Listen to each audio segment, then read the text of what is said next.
Amy, let me tell you about a magical place that is so exactly designed to be enclosed space, year-round fun for the whole family that I bet you already know what I'm going to say before I even say the name. Let's say it together on three. 1, 2, 3. Great Wolf Lodge. You got it, Amy. My kids loved Great Wolf Lodge when we went. You probably already know that it has a huge indoor water park with a wave pool, lazy river, a bunch of massive water slides. But then your pack can hit the other attractions because wait, there's more. Great Wolf Lodge has adventure-packed attractions like Magi Quest, a live-action game kids can play throughout the lodge, plus the Northern Lights Arcade. Spent some quality time there, so your kid who loves the lazy river and your kid who loves fantasy games will both have a great time. Great Wolf Lodge also offers great dining options and complimentary daily events like nightly dance parties, all under one roof. Unpack the car once and you're settled in to have fun. And with 22 lodges across the country, you're always a short drive away from adventure. We've both had such great times at Great Wolf Lodge, so bring your pack together at a lodge near you. Learn more at greatwolf.com and strengthen the pack. Hello, everyone, and welcome to Fresh Take from What Fresh Hell, Laughing in the Face of Motherhood. This is Margaret. And this is Amy, and today we're talking to Heather Chauvin. She's a leadership coach who helps ambitious, overwhelmed women break free from their fears to courageously and authentically live, work, and parent on their own terms. Heather is the host of the podcast Emotionally Uncomfortable and the author of Dying to be a Good Mother, How I Dropped the Guilt and Took Control of My Parenting and My Life. Welcome, Heather. Thank you, ladies. I'm so excited to be here. Let's start where this very significant part of your story starts. December 21st, 2013. Take us back to that day, how you started that day, and where that day ended up taking you. Yeah. It's always the journey that gets us to those days and those moments. Isn't that unfortunate? We'd like to just have it be the calm stream that takes us to the places we want to go. Yes. And we're always like, the day, take me back to the day. So December 21st, 2013 was a day I will never forget. So I live in Ontario in Canada. It should have been snowing that day, a few days before the holidays. And I finally went to the emergency room. My husband actually had to bring me to the emergency room because the night before I went by myself and I ran away. And I told myself that I don't deserve to be here. I am not sick enough and I don't have the time for this. Yeah. If it was for anyone else, I would have been there. I would have waited it out. I went back the next day and he said, I am not leaving, or we are not leaving until you are seen by a doctor. And I walked in, my abdomen was bloated. I had mild back pain and I kind of showed up like, mild back pain, abdominal bloating, knowing that I was in so much excruciating pain, losing weight rapidly. And I remember the nurse said to me, oh, honey, if you're pregnant, you shouldn't be here. And I said, that's the point. I'm not pregnant. And they looked at me with like big eyes and were like, oh, okay. And they were kind of surprised as to how I was responding emotionally. Like, I'm fine. Let's just check this out. So we waited, and on the spot, after hours of waiting and testing and all the things, they did a CT on my abdomen and some blood work. And the doctor came in and said, Heather, you have cancer. We just don't know what kind it is, but based on your blood work, the CT, and your age, we are certain it is cancer. And the interesting part about that moment was it was confirmation. Like every part of my being knew. And in my book, I talk about this, but it was about months before, or maybe a few months before, I actually said to my husband, and in hindsight, I'm like, why would I say this? I'm like, wouldn't it be funny if I had cancer? No idea why I said that. It's not funny, right? So I don't know why I said that. Was he like, no, it wouldn't be hilarious, really? Yeah. There's a couple reasons that's weird. I know, but I was like, why would I say that? The point is I was thinking about it, right? Like, what if I'm really sick? And it was just that instant like confirmation, like someone tells you something and you're like, I knew it. Like that knowing, that inner instinct.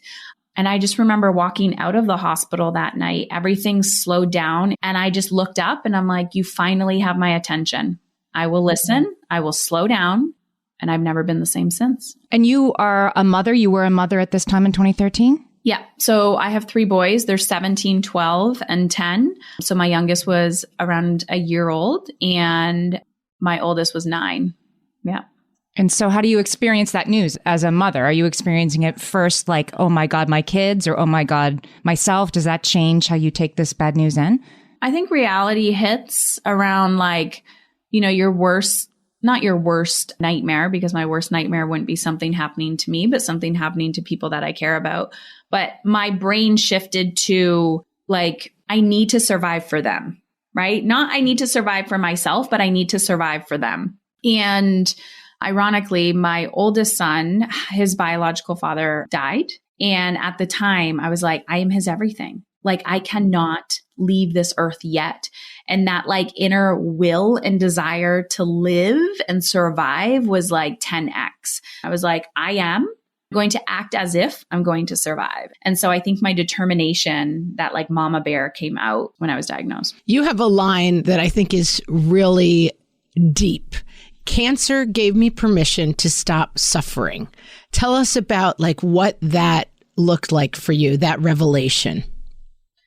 Yeah. So it actually breaks my heart because when I'm talking to a lot of people or I'm telling my story, they'll say, you're so inspiring, but I don't have a story like yours. So kind of like, I can't really take action yet on what I want or desire because I should be grateful for what I have. I should be grateful for my life.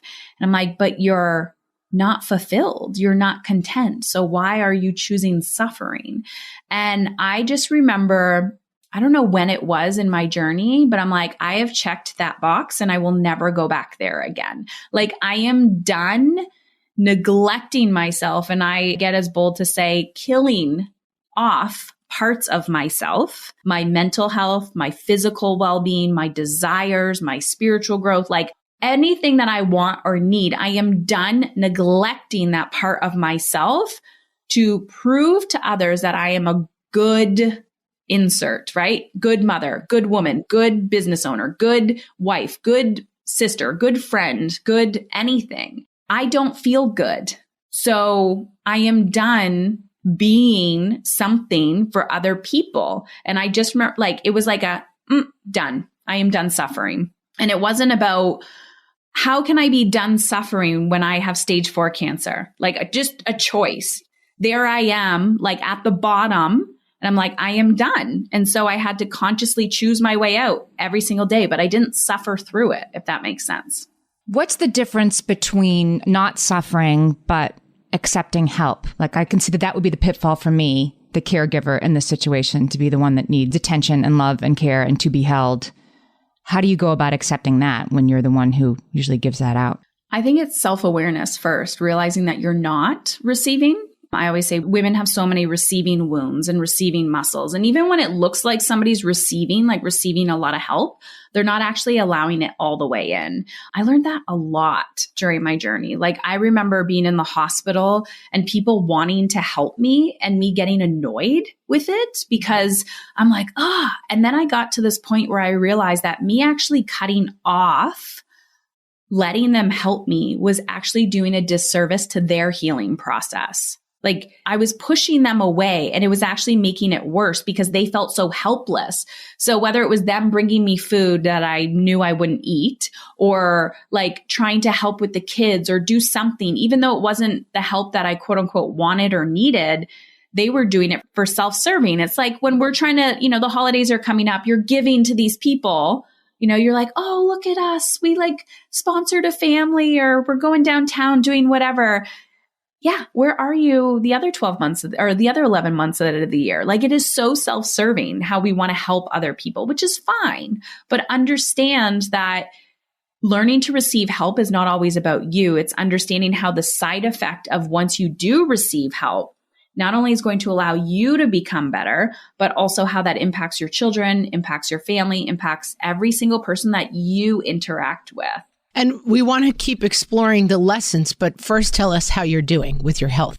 I'm doing fabulous. I am healthier than I've ever been in my entire life, even as a child. And I remember this moment where like at the beginning, I'm trying to run away from disease. Like, okay, I got to get further away from it. Okay, tell me what to do. Okay, now I'm in remission, which I went into remission rather quickly. But then I remember when, Western medicine could only get me so far. And then I started looking into functional medicine, and I was already, because I have a therapy background, I was a social worker, I was already into like emotional well-being and healing. And I was into personal development for 9 years before this happened. So it wasn't like this was my big awakening. I already left my corporate job, started my business into meditation and mindfulness. So I was like, hey, take a holistic approach. And so now I'm not afraid and running away from disease. I'm like, how good can it get? How healthy can I feel? Optimizing my health and well-being rather than trying to like prevent disease, if that makes sense. We're going to take a break, and I want to, when we come back, talk about some of the changes that this caused in your life and how that can look and feel practically for other people. We're talking to Heather Chauvin, the author of Dying to Be a Good Mother, and we'll be right back. Hellions, it's time for some spring cleaning, and I don't just mean the coat closets. Doing your financial spring cleaning can actually be super easy when you let Monarch do your financial spring cleaning for you. One dashboard that gets your entire financial life organized. No more clutter, no more mess, no more logins scattered everywhere, just accounts, investments, property, and more, all in one place. Get your first year of Monarch for half off, just $50 with promo code FRESH. Monarch allows you to look not only at what you've already spent, but also to plan for the future. With Monarch, you can set savings goals, plan for big purchases, and notice spending trends before they become a problem. I can generate cash flow reports that show me what we spent this quarter, this month, what we're probably going to spend next month, and feel prepared, organized, and knowing how to plan for the future. No more surprises and a lot more clarity. Try Monarch. Use code FRESH at monarch.com to get your first year half off at just $50. That's 50% off your first year at monarch.com with code FRESH. Amy, when I'm having a good hair day, it usually makes my whole day better. And that's why on every day, I'm taking Nutrafol. Nutrafol is the #1 dermatologist-recommended hair growth supplement brand, and it's the #1 hair growth supplement brand personally used by dermatologists. Nutrafol's hair growth supplements are peer-reviewed, NSF certified for sport, and clinically tested. Nutrafol offers multiple formulas for men and women, tailored to different life stages and lifestyle factors, so you get support that's actually right for you. Adding Nutrafol to your daily routine is easy. Order online, no prescription needed, with automated deliveries and free shipping to keep you on track. Let your hair be one less thing to worry about. See visibly thicker, stronger, faster-growing hair in 3 to 6 months with Nutrafol. For a limited time, Nutrafol is offering our listeners $10 off your first month subscription and free shipping when you visit Nutrafol.com and enter promo code LAUGHING. That's Nutrafol.com, spelled Nutrafol.com, promo code LAUGHING. So, Heather, you talk about in your, after this diagnosis, sort of reprioritizing things in your life. And again, I think it's important, and I want to underscore something you said. This is work that is available to all people at all times. You don't have to wait until your life is threatened or you get to this very dark place to start implementing some of the practices you're talking about. So let's start with talking about asking yourself, what is it that I want, and coming from that place and what that gives you. There's so much I want to say about what is it that I want, because when I ask people that, I get a lot of like stares back at me, a lot of fear. And I've always wondered why that's such a difficult question for people. I don't know if it's because I was an only child and I spent a lot of time with myself. I became a mom at a very young age. I was 18. And so there was a lot of like what I called not this moments where it's like, not this, not this, not this. And I was determined to not become a statistic very early on in my mothering journey. And because I never wanted my son to feel the way that I felt as a child. So when I ask people like, what is it that you want? I think that's a very intimidating question. So then I ask, how do you want to feel? We all know how we want to feel. We know we want to feel light. We want to feel energized. We want to feel strong, confident, all the things.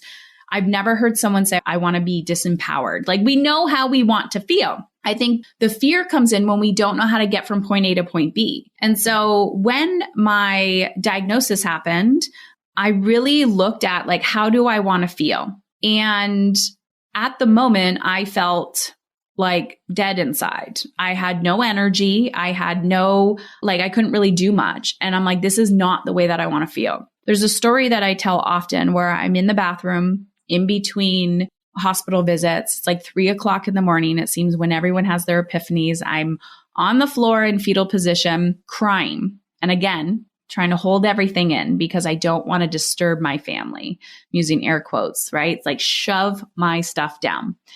And in my head, I'm repeating, I don't want to die. I don't want to die. I don't want to die, because I'm overwhelmed. I'm paralyzed in fear, and it's just like pulsating through me.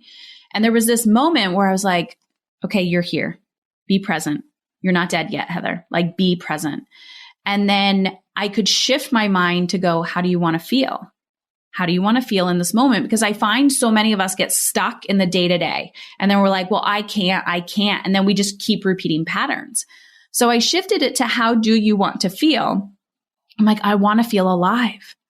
I want to feel alive. And so I started that kind of, you can call it a mantra, but that conversation in my mind. I want to feel alive. I want to feel alive. I want to feel alive. And then the next question I ask myself is, okay, what little tiny action do you need to take to feel alive right now or tomorrow? And then fear washed over me again. And I was like, I have no idea how to feel alive.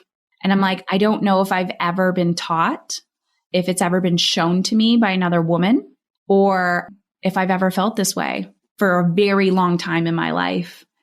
And that was the pivotal moment. The next day, waking up and going, how do I want to feel today? I want to feel alive.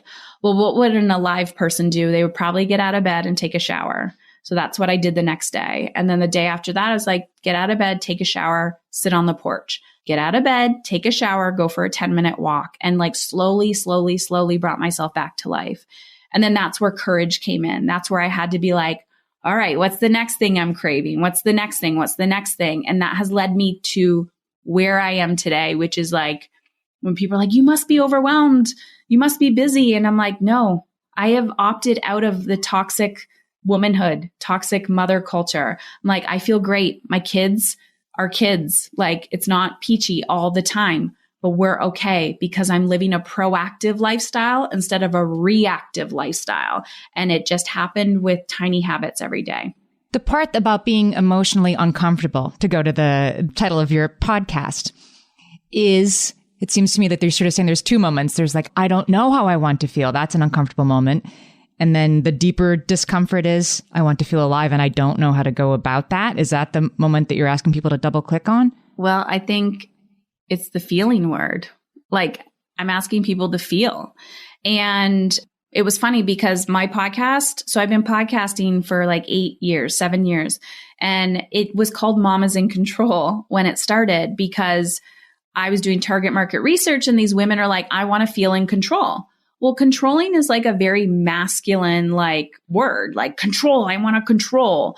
And I'm like, you want to feel and you want to control, like yin and yang.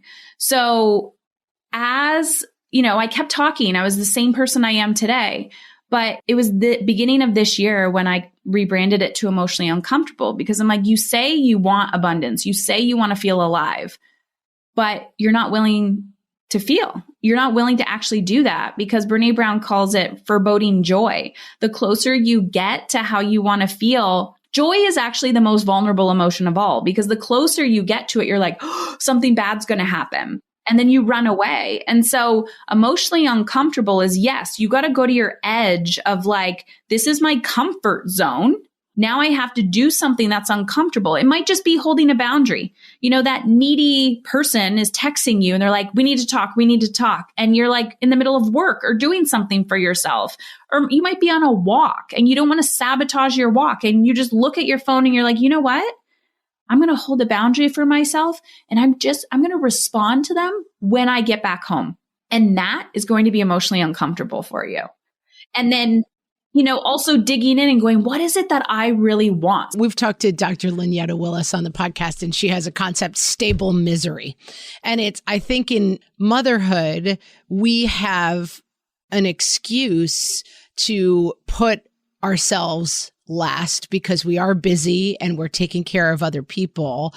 But there's a safety in that we don't talk about very much. The feeling of, we talk about it as a sacrifice, but we don't talk about it as you do in the book and in your TED Talk so well about actually you're kind of hiding out in that life a little bit. And we think of it as, oh, but we're just sacrificing everything. But you're stepping towards a cliff that is, what if I put my needs higher on my list? And what are the fears there? They won't come true, or I won't be a good mom if I'm happy. What do you think people are afraid of? Themselves, judgment of others. And I wrote my children an apology letter. After I got to a moment where I just kept pulling the layers back. And it was just by continuously asking myself, how do I want to feel? How do I want to feel? And I think it was a few years ago. And I had that moment where I was like, oh no, I've been using my children as an excuse. It's one thing to say, I don't have enough time. Time is not a person. But I think there's adults who know what it feels like to have the burden that their parents, especially their mother, has put on them to say, I gave you everything.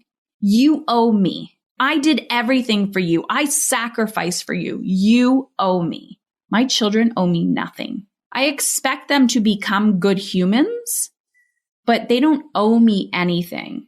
I don't expect my children to be my purpose for happiness. Who am I if I'm not a mother? Do I still have purpose beyond motherhood? Do I still have purpose beyond being a business owner? Do I still have purpose beyond being a partner? Those are big, scary questions to ask yourself. And when I continuously said, how do I want to feel? How do I want to feel? And start fulfilling myself, now those questions don't feel so scary because I'm like, yeah, I would be okay. Am I going to be, my oldest, he's done high school next year. And I could tell you the grief process that I have gone through, just feeling it happen the last few years. And I'm like, wow, if I didn't do this work, I would be a disaster because I'd be like, who am I without him? He's been in my life since I was 18 years old. Who am I without him? So I think it always comes down to fear, right? The fear of judgment, but on a deeper primal level, we have to give ourselves some grace that this isn't just about don't care what other people think. There's patriarchy involved in this, systematic oppression, trauma. There's so much more, right? I've been bred to be this person. It is expected of me that I show up in this way. Those are not the same expectations my husband has, right? The little tiny things. And so I've learned to give myself a lot of grace, and I tell women to do the same. As you're becoming who you want to become, understand that it's a consistency game. It's a slow, patient game. It's subtle shifts, but it's not just your thoughts that are stopping you or the gender roles. You are in this system of oppression and who you're supposed to be, regardless if you have children or not. If you don't have children, that's a whole other mountain that you have to climb as a woman. But the interesting part about that is watching this identity crisis that we go through or shift where I'm I'm leaving my tribe. I had to start unsubscribing from memes and Instagram follows, following people on Instagram where it was ha ha ha, coffee for days, don't remember, wine o'clock, all of that, such toxicity. And then observing that in my relationships with other women trying to connect with me through their pain and suffering. And I'm we all feel it. I'm human. I have moments of suffering and challenge, but I want to know what your soul craves.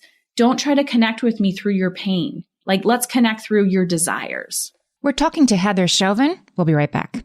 All my kids learned to swim when they were little. It was super important to me that they be confident and safe in the water. There was only one problem with that, taking them to swim lessons. The pools were freezing. There were always cranky adults doing laps right there. And it was definitely not, for any of us, what you would call fun. Amy, heard. But now there's Goldfish Swim School. Goldfish takes a really thoughtful approach to swim lessons, combining research-based teaching with a warm, kid-friendly environment that actually helps kids thrive in the water. Every detail at Goldfish is thoughtfully designed to create a golden experience, from shiver-free, warm indoor pools to comfy waiting areas for parents to professionally trained lifeguards on deck. Goldfish uses an approach called the science of swim play, which combines guided play with proven teaching techniques to help kids learn to swim, build water safety skills, and gain confidence, all at their own pace. Lessons are designed to meet kids exactly where they're at. If you've been thinking about swim lessons or just wondering where to start, this is a great opportunity. Right now, Goldfish Swim School is offering a waived membership plus your child's first lesson free at participating locations. Just visit goldfishswimschool.com/free to find a location near you and enroll using promo code FREE. That's goldfishswimschool.com/free, promo code FREE. My favorite skincare products actually feel more like self-care, like they're so nice to put on and they smell so good that I'm actually happy when I get to that part of my day. And I swear that is how I feel about Osea's anti-aging body balm. Amy, you are usually the lotions and potions queen on this podcast, but I have to say, hard agree. Osea's anti-aging body balm is a liquid silk body balm that combines the lasting hydration of a lotion with the firming power of a serum, leaving skin smoother and firmer. This body balm is clinically tested and designed to deliver visible results you can see and feel. So we've gotten to use this product for a couple of months now, and I swear I have really noticed firmer and smoother skin, like on the back of my hands. It's like getting a mini spa treatment from head to toe. Get a spring-worthy glow with clean, clinically tested skincare from Osea. And right now, we have a special discount just for our listeners. Get 10% off your first order site-wide with code FRESH at OseaMalibu.com. That's 10% off your first order with code FRESH at OSEAMalibu.com. So, Heather, tell us, I'm thinking about listening to this and being a mom with younger kids, as many of our listeners are, right? Like I'm home with a 2-year-old and a baby. I, thank God, have not had a health crisis that, caused a catastrophic shift in how I view my precious life. But I want to do this and I want to make time for me, and not because the kids are about to leave the house, but because they're not. I have another decade of finding joy in what can be very hard day to day. Where do you suggest that listener begins? Yeah, this is my favorite question. One is, the reason why I do what I do is so that I can lead and you don't have to have the same life experiences. Right. So understanding that every time you see somebody podcasting or writing a book or being on stage, you can be inspired by them, but please understand that they're literally screaming at you so that it's like, don't do what I did. And I also think there's a huge time and place for people, quote unquote, everyday people who are like, I'm not unhappy and I have everything. What's going on? Like, we just all need to speak our truth more. So if you have a desire to do that, speak up, speak it out, because that creates connection with other people. That in itself is going to be a game changer. But there's something that I call the 10-minute rule. I'm a huge fan of Atomic Habits, the book, James Clear. Everyone needs to go read that book. It's very science-based on habit formation. For whatever reason, bringing that into my life with all the other work that I've done, because I think women who want change, we do this all or nothing thing and this ambition, and then we burn ourselves out. Burnout is not the desire. Burnout is not the goal. So this 10-minute habit rule was based off of like his 2-minute rule of like chunk everything down to 2 minutes. You want to go to the gym, you put your shoes on. That's it for day 1. Day 2, you get in the car. Day 3, you drive to the gym. Day 4, you walk in the gym for 2 minutes, go home. You're just like step stoning into that, right? For me, this 10-minute habit rule is, what do I crave and desire and how do I want to feel? I want to feel alive and energized. So if we go back to my story of like when I had nothing and I had no energy, and I'm like, okay, what can I do today that's more in alignment with feeling alive? Pick one action and do it consistently. And it has to take less than 10 minutes a day. So I'm going to write in my journal every single day. I'm not going to know what I need to write, but it's going to be by my bed and it's going to be there. And I'm just going to write in it before I go to bed. And it'll be like, I'm feeling this, like whatever the heck comes out, and you want to write it for 10 minutes or less. Then, you know what? Maybe the second thing, you're like, wow, I have a lot of blocks around creating space. I hear this space, space, space. Go for a 10-minute solo walk. If somebody's home and you have capacity for that, go for that walk. Do something that's emotionally uncomfortable for 10 minutes a day. Do it consistently and you'll watch your life change. In terms of goal setting, because I feel like people get lost sometimes in this place, that are there goals that are more tangible, more achievable? I think sometimes our goal feels very fuzzy. Like, I just want everything to be better. I want to be happier, but it seems like this gigantic goal. Is it better to set a close, clear goal, or are the large kind of fuzzy goals just as achievable? What do you think? So I don't create goals. I have like a desire list. So people will say, which is why I don't align, especially in business. Like, what's your 5-year plan, 10-year plan?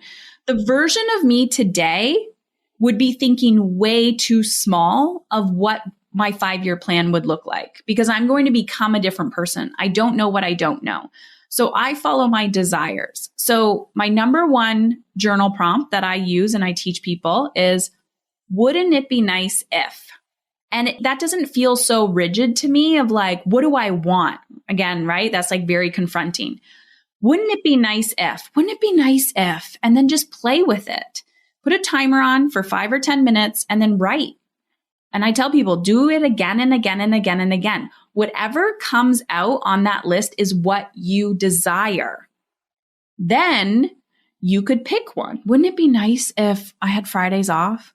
Wouldn't it be nice if I didn't have to, tuck in the kids every night? Wouldn't it be nice if someone made me dinner once a week? Like, whatever comes out, then circle one, and that's your quote unquote goal. And then ask yourself, how can I make this happen? What tiny actions do I need to take? If I don't want to cook dinner every night and that's on your list, are you just ordering takeout? Are you asking somebody else to cook? Are you, getting some freezer meals? Like, what is happening? Come up with a plan, execute on the plan. But I think it goes back to this all or nothing. Like, you wake up one day and you're like, oh my gosh, not this. I don't like this life. Okay, now I just need to change everything. I need to quit my job, move to Bali, and cut my hair. No. Right. Hallmark movie it. Yeah. Change it all. Right. Open my bar on the beach in Bali. I talk about that all the time. Yeah. Yes. And you can do that. That could be your dream and desire, but it's like this eat, pray, love. My kids would come with me and they'd ruin it. It's like, that's the problem with those big goals. Because you'd bring them because you feel guilty. Exactly. But I want to drill down a little bit because I feel like this is such an important point that you make, is that the danger of that all or nothing and that perfectionism, because this is exactly me. If I can't go to the gym and make it through a really hard 1-hour class and then take a shower and be clean and blow dry my hair, that's a fail, and that being able to find the smaller wins on the way to the goal is something that I really struggle with. And you talk about that a lot. And is that solved by this breaking down? Is that how you kind of solve for that perfectionism problem that so many of us have? So I have a lot of resistance around working out. And I'm a huge fan of accountability and support. And that does require a lot of people to financially invest in something if you have the means to that. And most of the time, well, I say most of the time, but we are a consumer society. So most of the time we do have the means, but we don't think we're worthy of the means. And, if it's for our children, we'll invest, but when we're doing it for ourselves. So investing in myself means time and energy. If I have to pay somebody to help me, that's a whole other thing. But my goal, because I have so much resistance around working out, is not to actually work out. My goal is to get to the gym. And my ultimate goal is to not break promises to myself. So if I made a commitment to go to the gym, which I did today, and I did not go to the gym, but I told myself, okay, you didn't go this morning. That's fine, Heather. You're fine. You're not a bad person. But when are you going to go this afternoon? I put it on my calendar. I tell my husband, I'm like, and if I don't go, right? Because now I'm like, well, you didn't go yesterday. So the compound effect of like me, one, forming distrust in myself, right? but I have to vote for the type of person that I want to be. That's what James Clear talks about habit formation. So I don't make the goal going to the gym or losing weight or even what my body's going to look like or feel like. One, I do it because my bigger why is I want to be healthy and I actually feel amazing. It is in alignment with how I want to feel. But my goal is to get to the gym. I don't care how many reps I do. I don't care. And then once I'm at the gym, my goal, I'm not kidding, then I make another goal. Okay, be here for 20 minutes. And I put my timer on. Okay, 20 minutes. Okay, you're almost halfway through. Another 10 minutes. And then I have to make little baby goals while I'm in it. Heather, tell us where our listeners can find you and your work and your workshops and everything that you do for women. Yeah, so I share a lot on my podcast, Emotionally Uncomfortable. I talk a lot about the inner work, resistance, boundaries, all of that. Talk about parenting, work, all those things. The book is Dying to be a Good Mother. You can get that anywhere books are sold online. I also have a really cool quiz on my website. It's Heather Chauvin, CHAUVIN.com/life quiz. And it actually shows you where to focus your energy and attention because it can be overwhelming, and then how to chunk that down. And it's for free. You can go check that out on the website. We will link to all of those places. Heather, thanks so much. This was such a great conversation today. Thank you. Thanks, Heather.